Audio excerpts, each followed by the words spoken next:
Hi everyone, I'm Bea. In this chapter, we'll talk about the importance of nutrients in your hydroponic system.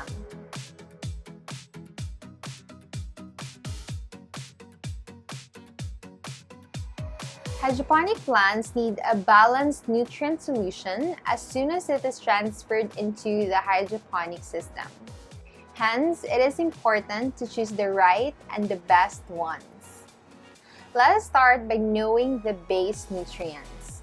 Base nutrients are like your plant's main meal. These are solutions that give full nutrition for your plants, including a variety of vitamin-like components.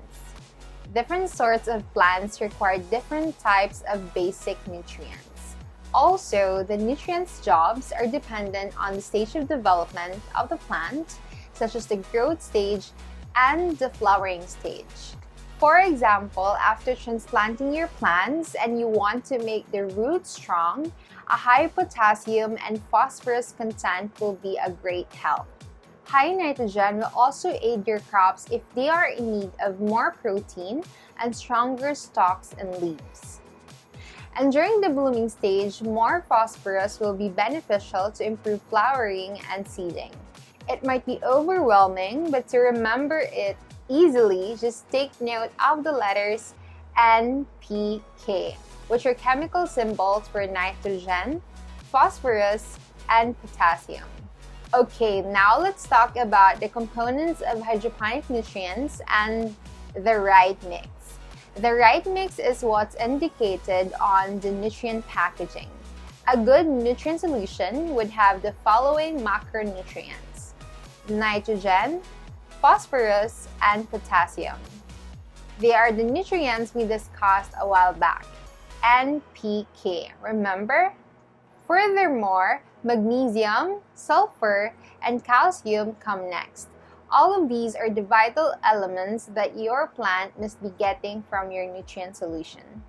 Other elements like zinc, iron, nickel, chlorine, copper, manganese, molybdenum, and boron are also essential nutrients, although they may be required in smaller quantities only. These are also known as the micronutrients.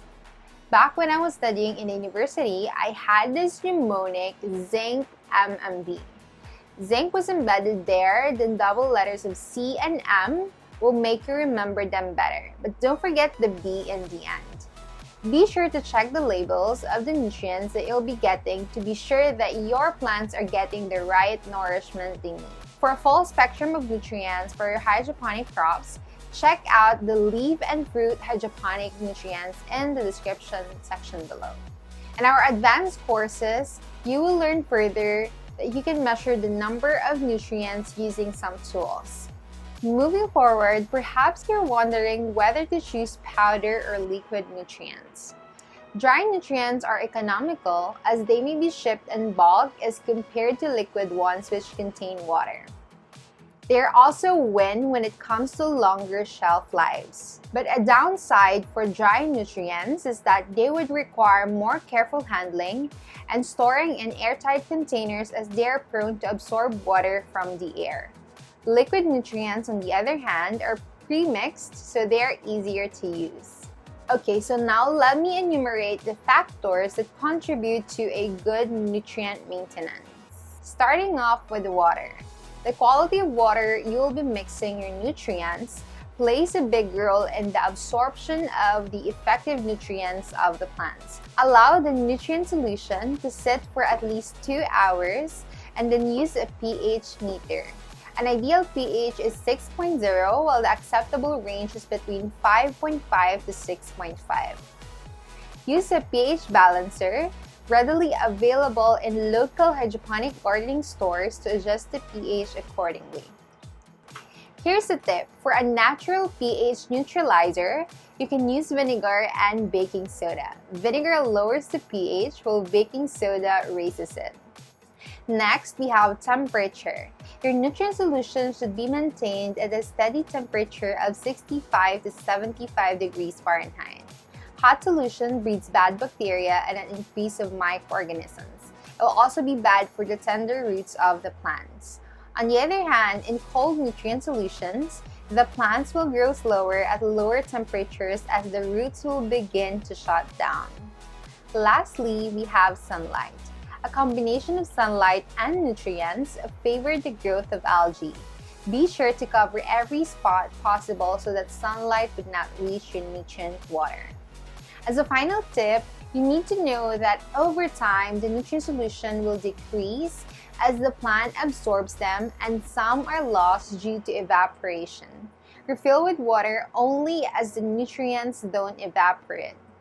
However, the nutrient solution would need to be replaced every 2 weeks for optimal plant growth.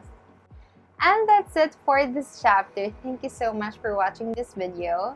Don't forget to follow us on our social media accounts and join our vibrant community of growers by clicking on the link in the description box below. You can also check out our website at www.foodforest.club for more updates and info about our upcoming works and projects. Again, this is Bea, your guide in this exciting gardening adventure. Bye!